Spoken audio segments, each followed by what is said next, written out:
Hello, I'm Dane. Welcome to another episode of Dax Jutsu. So, a few months ago, I created a blog on how to mask column values except for the currently logged in user. And while that worked, it required a lot of workaround. Okay, so let's discuss a bit of that workaround.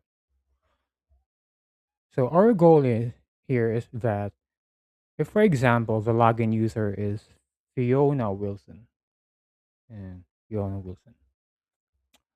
What needs to happen is that Fiona's name should appear and the rest of the employee names are masked. So we have Fiona Wilson and the rest of the employee names are masked. Employee 001, 002, etc. And this approach required a lot of workaround. So one would need to create a table containing, for example, for each login user. And let's look for Fiona. Fiona Wilson. So for each login user,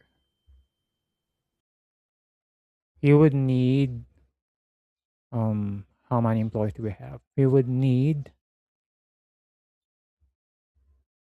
so we have 8 employees. So we would need 8 rows, and only the login user's name is not masked. The rest will have employee 008, etc. It depends on how you want it to be masked. So that creates that kind of bloats your semantic model. Like imagine if you have 100 users, which means that you will have to multiply the rows by 100. And then if you have thousands, you will have to multiply the rows by 1,000. And that is for each employee. Now, with the April release, Microsoft has released a feature called User Context Aware Calculated Column, which is still in preview as of today, June 7th. So what it does is that it calculates the values of the column upon query, not upon semantic model refresh. And it knows the user context, for example, user culture, user principal name, and among others. So this is just one of the uses. Um, the example here is that if the user's culture is US, then the product name will appear in English. If French, it will appear in French, and Spanish or ES, it means the product name will appear in Spanish. We will not dwell on that much, but what we will be doing is improve our current approach to masking employee names. So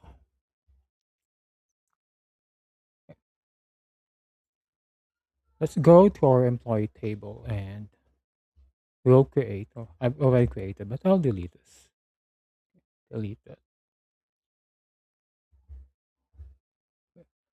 So create a calculated column, new column.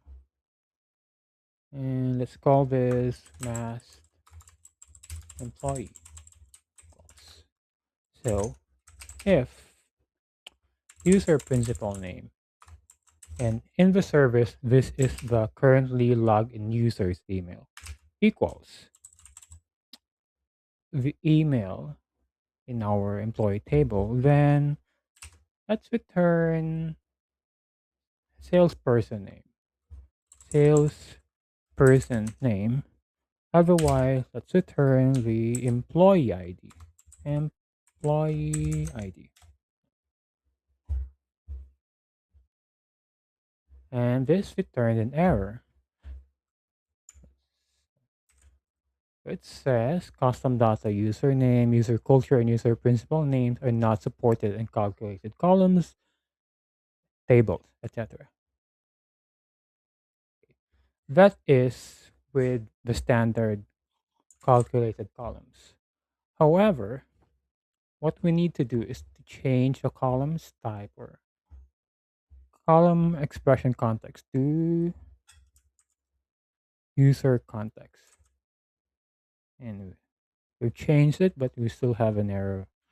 And that can be fixed by editing the calculate column. You can add a space or change the name, etc. Now enter and let's see. Okay, and we'll create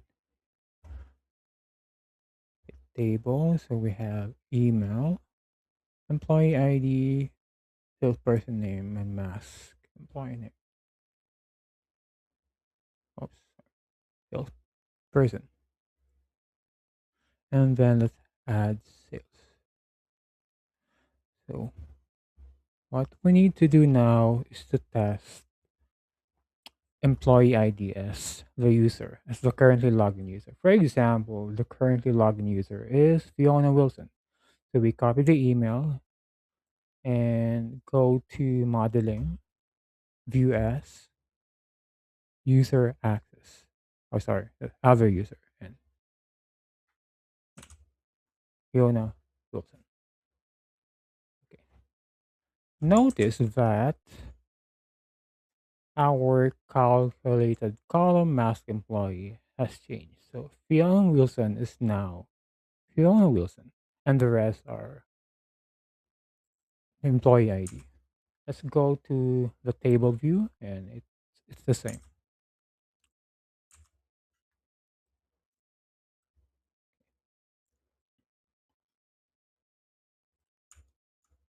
And let's add this to a bar chart and sales and here. So sort by mass employee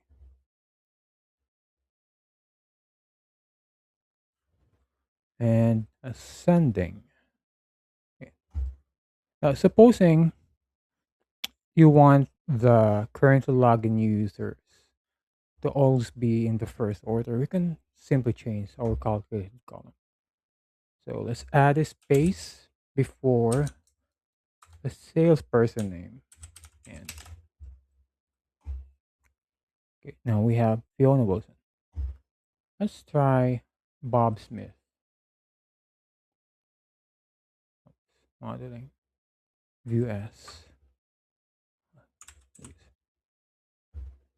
And Bob Smith. Supposing you want to show the employees' sales in comparison to the total sales of other employees. You can add another calculated column. Let's go to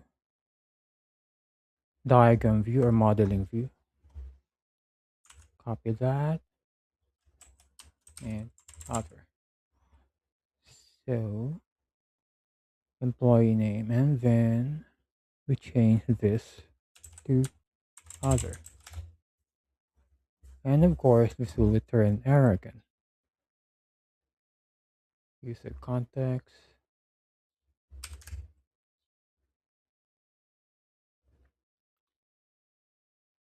Mm, yeah,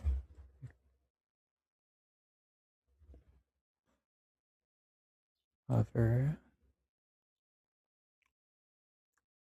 Mm, and sales. So as simple as this. No more workarounds. Now, one more thing, by the way. This user context aware calculated columns do not override RLS. So RLS will still take effect. I already have a row level security role setup, manage role, and email is equal to user principal name. Since I'm not logged in the service, this will give me blank values if I try to view as user access. So view as user access. Just select one. View as.